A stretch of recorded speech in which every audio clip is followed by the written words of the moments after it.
ngelihat paha anak perempuannya nggak boleh. Pun sebaliknya, anak perempuan ngelihat paha bapaknya nggak boleh. Yang boleh siapa? Suami sama istri, itu doang yang nggak punya aurat. Yang lain semuanya ada auratnya. Antara pusar ke lutut selalu menjadi aurat siapapun.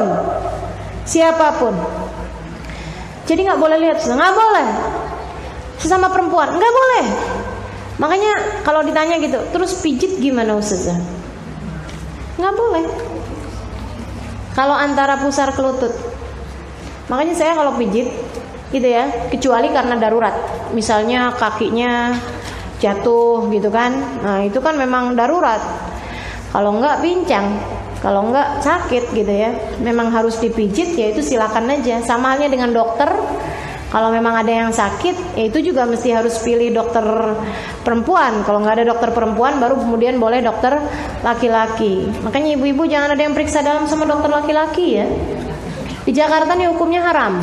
Kenapa gitu? Karena di Jakarta banyak dokter perempuan. Ustazah, dokter perempuannya nggak pengertian, nggak ada urusan sama pengertian. Ini hukum syariat agama Allah Subhanahu Wa Taala harus kita dirikan. Wah Ustazah, saya dulu mah nggak tahu. Nggak ada hukum bagi yang nggak tahu. Tapi sekarang sesudah tahu, jadi lebih menjaga, harus kita jaga. Ya Ustazah, kenapa dikasih tahu? Nyesel dia jadi tahu. Jadi nggak boleh pijit Ustazah. Ya Allah, ya Allah. Iya, jadi nggak boleh pijit. Lulur juga. Iya.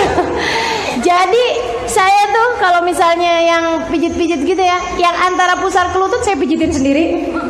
Nah Mbak sini, saya sendiri aja. Atau nggak usah gitu kan. Atau ditaruhin kain sehingga dia mijitnya dari bagian luar aja. Seperti itu. Jadi saudara sekalian yang saya muliakan, sebab melihat aurat hukumnya adalah haram. Kemudian yang berikutnya, melihat dengan pandangan menghina kepada seluruh umat. Siapapun, kita jangan ngelihat sesiapa dengan pandangan menghina, dengan pandangan merendahkan. Hukumnya adalah haram. Ini mata kita ngerjain dosa kalau kita ngelihat seorang dengan pandangan menghina. Bahkan terhadap pelaku dosa sekalipun, jangan memandangnya dengan pandangan menghina. Kamu tidak pernah tahu, apalagi diancam sama Nabi Muhammad alaihissalam. Katanya Rasulullah, ma ayyara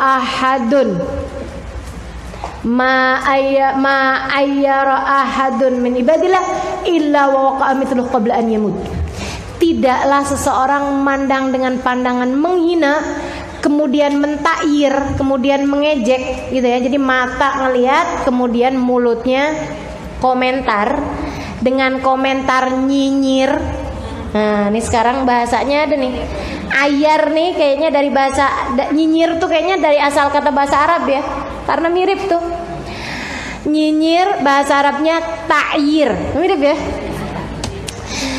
Tidaklah seseorang memandang dengan pandangan menghina kemudian dia nyinyir, kemudian dia berkomentar dengan komentar yang pedes, komentar yang nyakitin hati, komentar yang merendahkan. Illa waqa'a mithlu qabla an yamut, kecuali dia pasti bakal mengerjakan apa yang dia hinakan tersebut sebelum dia mati. Ngeri amat. Jadi kalau ngelihat orang, ih amit-amit bajunya, naudzubillah, amit-amit cabang bayi, bajunya terbuka kayak begitu, ih naudzubillah, gitu ya. Hati-hati teman-teman sekalian, satu hari akan datang waktumu kamu buka aurat kayak begitu. Serem bener. Walaupun dalam keadaan terpaksa, misalnya rumah kebakaran atau apa gitu ya, kita dalam keadaan kayak begitu, pakaiannya belum lagi di kamar mandi.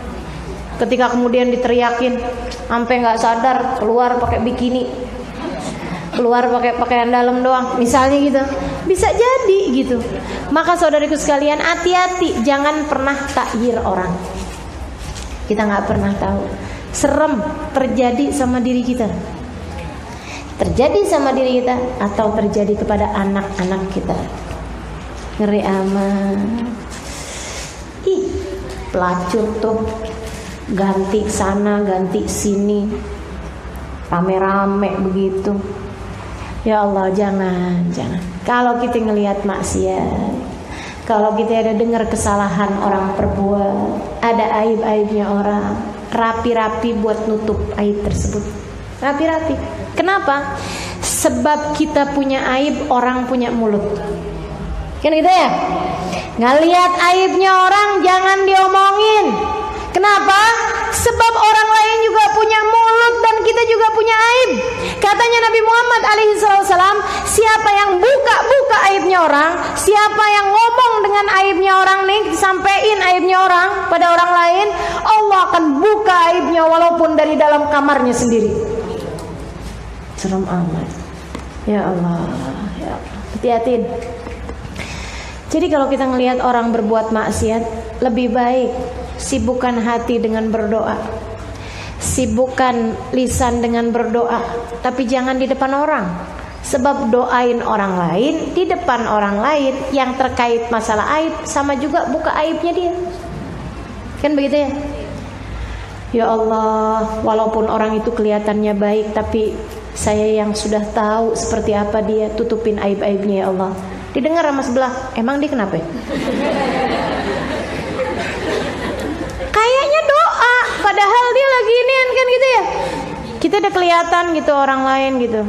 Ya Allah, kasih hidayah tuh orang. Kan yang sebelah kita nanya, emang kenapa dia? Gitu.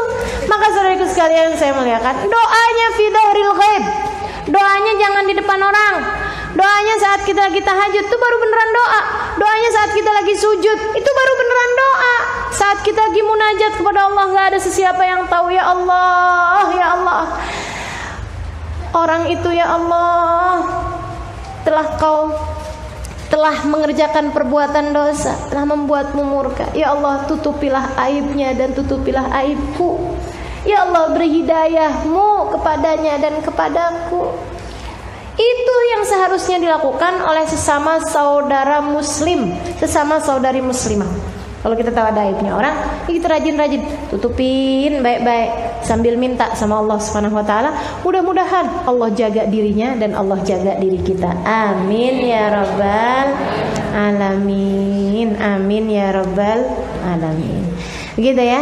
Kemudian yang terakhir, pandangan yang juga haram adalah melihat dunia dengan pandangan kagum dan melihat syiar agama Allah dengan pandangan menghina. Melihat dunia dengan pandangan kagum, melihat sesuatu yang berjenis yang ukhrawi gitu ya, dengan pandangan merendahkan. Saudara sekalian, melihat dunia kagumnya luar biasa. Masya Allah, ya Allah, rumahnya gede banget gitu ya. Waduh, ya ampun, mobilnya bagus banget. Ya Allah, pokoknya udah ngelihat dunia pandangannya kagum banget gitu. Tapi giliran melihat sesuatu yang ukhrawi, ya Allah, menghinakan luar biasa. Ih, ustadz itu ya. Ih, ustazah itu ya. Ih, orang-orang tuh ya pada pergi ke pengajian kayak kagak ada kerjaan. Ih, gitu. Kayak menghinakan gitu, yang syiar-syiar agama Allah. Nauzubillah, itu penyakit hati, teman-teman saudaraku sekalian. Itu penyakit hati. Sampai ada orang pulang dari haji bukannya jadi bener malah gila. Ada nih teman saya cerita, Jawa Timur sana ya. Dia bilang, ya Allah, ada teman saya, ada tetangga kami, dia bilang pulang haji jadi gila. Dia tuh dari sebelum haji niatnya udah nggak benar gitu. Dia nggak tahu dan duitnya juga mungkin uang nggak halal ya gitu kan. Mau haji, mau lihat Ka'bah kayak apaan sih? Orang segitunya sama Ka'bah. Udah nggak benar. Jadi tuh hatinya nggak ada penghormatan, nggak ada pengagungan terhadap syiar agama Allah, malah justru sebaliknya. Nyampe lah dia di Mekah. Saudaraku sekalian, orang pertama kali ngelihat Ka'bah, memang cara pandang tuh bergantung dari hati, cara dengar juga bergantung dari hati ya. Saudaraku sekalian yang saya muliakan, kalau orang dengerin yang saya sampaikan ini, kalau hatinya bersih, Masya Allah, Iya nih, poin. PR. Jalan kehidupan. Mau jadi perempuan semakin soleha, kan gitu. Tapi kalau orang hatinya nggak benar, Ustazah ini bisa ngomongnya doang. Itu cara pandang, semuanya bergantung dari hati kita, gitu. Emang Ustazah udah bisa ngerjain? Tuh hati-hati, ya hati-hati. Kalau ada perasaan seperti itu langsung tepis, gitu. Emang Ustazah udah bisa ngamalin? Itu urusan saya sama Allah. Sebagaimana apakah engkau bisa mengamalkan apa yang saya sampaikan apa enggak? Itu urusanmu sama Allah. Ketika engkau menjadi baik bukan karena saya, tapi karena dirimu yang memang baik dipersiapkan oleh Allah Subhanahu wa taala. Kan begitu ya? Maka teman-teman saudariku sekalian, ini cara pandang terhadap sesuatu. Bisa jadi ngelihatnya sama, bisa jadi dengarnya sama, tapi semuanya berbalik pada hati. Mudah-mudahan Allah jaga. Amin. Nih orang ini nih, jadi datang ngelihat Ka'bah, orang lain sujud syukur, gitu ya. Orang lain ngelihat Ka'bah, ya Allah, berlinangan air mata nggak terasa. Ada orang cara pandangnya sih masing-masing, tapi memang melihat dengan penuh keharuan. Ada yang melihat, ya Allah, Baitullah, rumahnya Allah, Masya Allah, kan gitu tuh, haibah, wibawa gitu. Ada lagi yang kayak begini, ya Allah, biasa cuma bilang mustaqbilal kiblati. Kalau lagi sholat ngadep ke arah Ka'bah, ngadep ke arah kiblat, ini depan mata Ka'bahnya, Masya Allah, senengnya. Ada lagi yang kayak gini, biasanya cuma ngelihat di TV, kalau kagak di kalender. Iya kan ya? Ya Allah, ini sekarang ngelihat depan mata, Masya Allah. Itu jadi semua orang memandang, tapi dengan penuh keharuan. Semuanya bergantung dari hati. Ini nih satu nih orang nih, begitu ngelihat Ka'bah, gini doang namanya Ka'bah. Oh, Ka'bahnya neto ya, gitu. Kan orang Jawa ya. Baru ini dengar susah ngomong Jawa katanya. Ibu-ibu saudara sekalian, dia ngomong kayak gitu tuh. Jadi orang lain tawaf pada muliain, dia kayak gitu doang ngomongnya. Ini tuh yo Ka'bah yo, ini tuh yo Ka'bah yo. Sampai pulang, ibu-ibu saudara sekalian, gila, nggak ada yang bisa dia ingat kecuali kata-kata ngonoto lo Ka'bah. Na'udzubillah min dzalik. Wa man yu'azzim sya'airallah fa innaha min taqwal qulub. Kata Allah Subhanahu wa taala, tidak ada yang bisa mengagungkan syiar-syiar agama Allah kecuali itu semua bersumber dari ketakwaan yang ada di dalam hati hamba-hambaku. Mudah-mudahan jadi orang yang pintar mengagungkan syiar-syiar agama Allah Subhanahu wa taala. Itu ibu-ibu, teman-teman saudaraku sekalian, dosa-dosanya mata. Nah, kalau ibadahnya mata apaan? Nih saya mau cepet aja sampeinnya. Ibadahnya mata salah satunya memandang kepada wajahnya orang tua kita dengan pandangan penuh cinta. Itu ibadah mata. Katanya Nabi Muhammad SAW, nadrah ila wajhil ahabbu ilallah minan nadhar ilal Ka'bah. Melihat ke wajahnya ibu kita, melihat ke wajah orang tua kita dengan pandangan cinta, lebih Allah sukai daripada saat kita melihat Ka'bah. Padahal dalam hadis yang lain Nabi Muhammad menceritakan, memandang Ka'bah sekali seperti ibadah 1 tahun, puasa di waktu siang dan ibadah tahajud di waktu malam. Sekali mandang Ka'bah. Maka ada kiai pas ngeliat Ka'bah meremlek. Tanyain sama muridnya, kiai kelilipan? Kagak. Kenapa meremlek gitu kiai? Biar dihitung banyakan nak. Nabi Muhammad kan bilang ngeliat Ka'bah sekali ke ibadah setahun. Jadi biar setahun, 2 tahun, 3 tahun, 4 tahun gitu. Nah ini katanya Nabi Muhammad alaihissalam, nggak usah jauh-jauh ke Ka'bah, nggak usah jauh-jauh ke Mekah, kan begitu ya? Apalagi yang udah pada daftar, tau-tau nggak berangkat karena dapat daftarnya ke. Saudariku sekalian yang saya muliakan, nggak mesti begitu, nggak harus Ka'bah. Kalau masih punya orang tua yang sehat, orang tua yang hidup, alhamdulillah. Diliatin wajah ibunya, diliatin wajah ayahnya, tapi harus dengan pandangan cinta. Jadi nih yang masih pada punya orang tua, ini kan orang-orang lagi pada rame-rame ngelihat Ka'bah nih hari-hari gini ya. udah berangkat ke tanah suci, ramenya luar biasa nih teman-teman saudara sekalian. Pulang-pulang liatin mama aja, liatin umi, liatin emak, liatin ibu. Ya, tapi pandangannya harus dengan pandangan cinta. Ya Allah mah, gitu. Dumi, gitu ya. Belum. Kita pandangin wajah umi kita dengan pandangan cinta. Masya Allah. Tuh tiap lihat kita dihitung kayak ibadah setahun, kan lumayan. Malas-malas ibadah kita cari emak kita aja.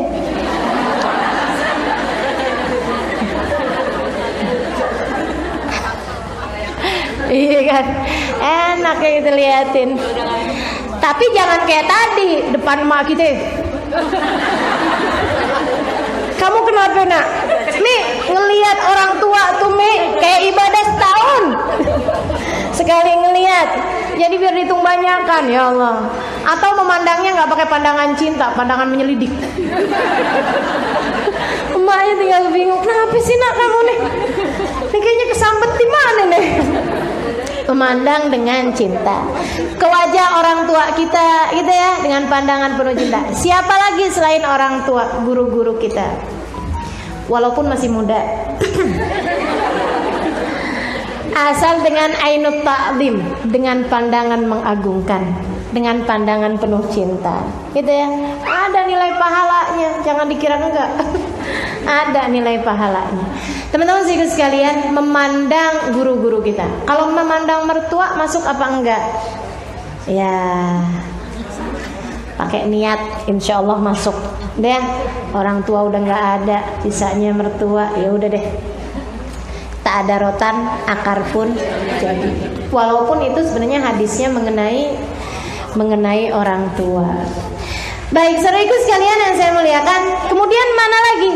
Memandang ulama itu ya, yang tadi saya sampaikan. Memandang ulama itu juga nilai ibadah yang lain lagi. Ini salah satu dari ketaatan kita, memandang ulama, memandang syiar-syiar agama Allah Subhanahu wa taala dengan pandangan takdim. Asalkan tidak dengan pandangan syahwat.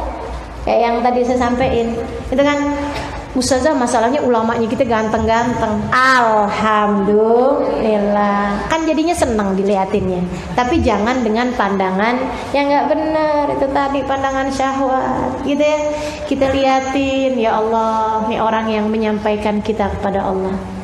Ya Allah, ini orang yang bikin kita kenal sama Nabi Muhammad. Ya Allah, gitu. Apalagi kalau kita bisa mikir, ya Allah, dulu sahabat enak bisa ngelihat Nabi Muhammad. Tapi kan Nabi Muhammad dilihat para sahabat, sahabat dilihat matabiin, tabiin dilihat matabiin, tabiin. Nyambung. Ini orang ngelihat ulama di atasnya, ulama di atasnya, ulama di atasnya, ulama di atasnya. Ini deh, nyambung kepada Nabi Muhammad. Ya Allah, saya nggak bisa ngelihat wajahnya Nabi Muhammad. Sekurangnya saya ngelihat wajah yang melihat kepada Nabi Muhammad SAW. Apalagi Bu, ada banyak di antara ulama-ulama kita yang dimuliakan Allah dengan memandang wajahnya Nabi Muhammad, baik secara mimpi ataupun secara terjaga. Nah, kita nggak bisa ngelihat wajahnya Nabi, sekurangnya kita mandang wajahnya orang-orang yang sudah diizinkan Allah untuk memandang wajahnya Nabi Muhammad. Sering-sering pandang wajahnya ulama-ulama, bikin hati jadi bersih, bikin jiwa jadi tenang. Asal mandangnya dengan cara yang benar. Nih orang udah nyampe, udah faham siapa Allah, kenal Rasulullah, dan emang kayak begitu. Ya Allah, ibu-ibu saudara sekalian. Makanya ketika Nabi Muhammad ditanya, wahai Rasul, siapa sih kekasih Allah?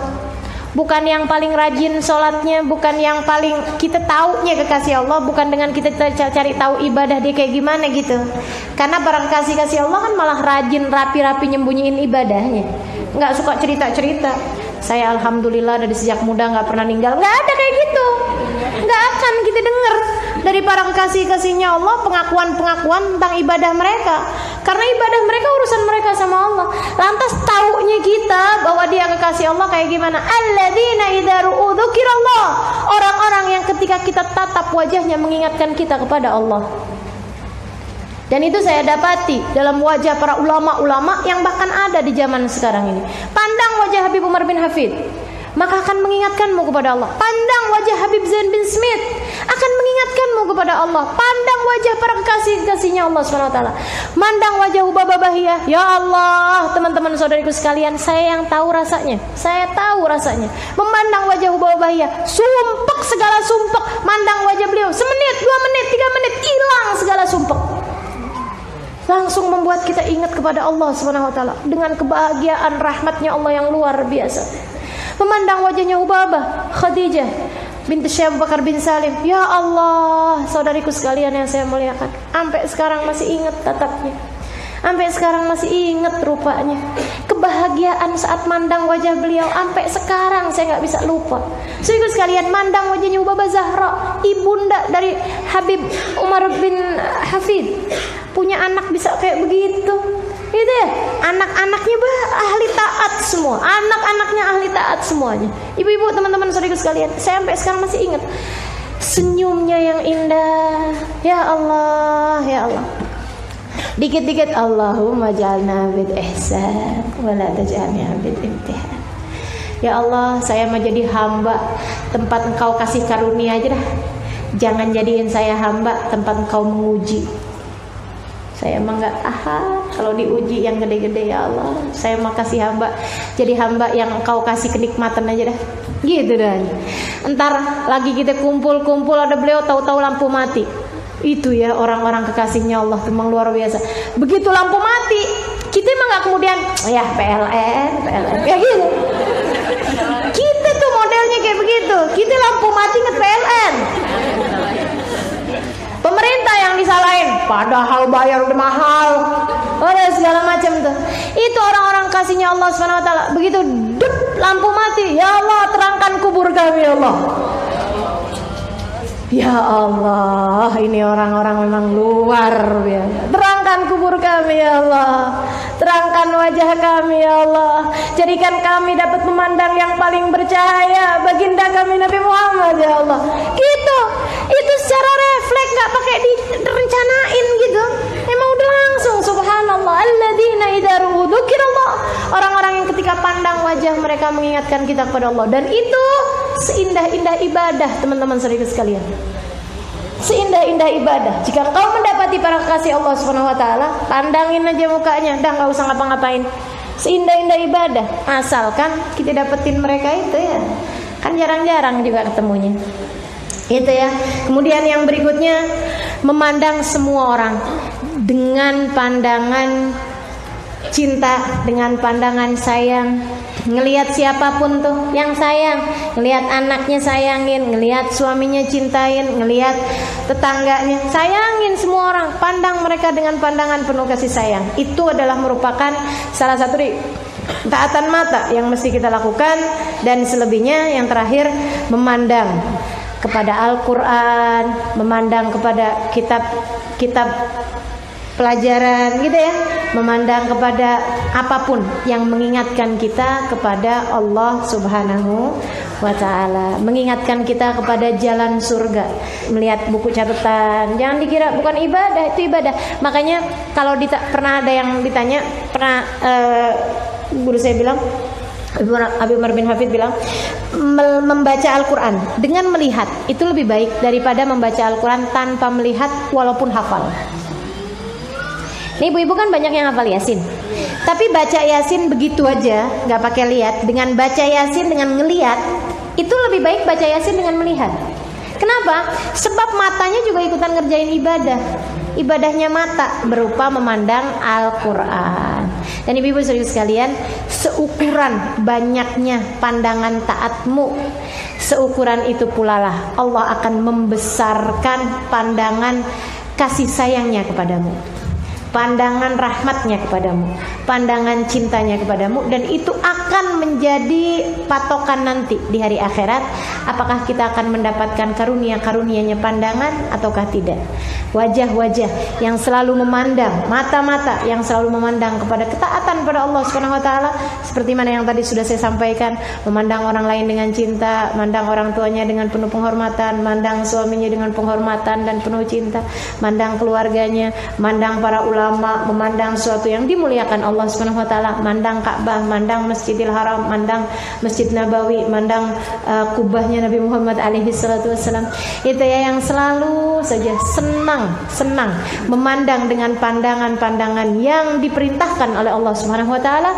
Kelak di hari akhirat nanti akan dimuliakan Allah dengan memandang kepada zatnya Allah, dan itu adalah seindah-indahnya kenikmatan. Semoga Allah persiapkan mata kita untuk mendapatkan yang seperti itu insyaallah. Amin ya rabbal alamin. Rabbana zalamna anfusana wa illam taghfir lana wa tarhamna lanakunanna minal khasirin. Rabbana atina fid dunya hasanah wa fil akhirati hasanah wa qina adzabannar. Da'wahum fiha subhanakallahumma wa tahiyatum fiha salam. Akhiru da'wana anil hamdulillahi rabbil alamin.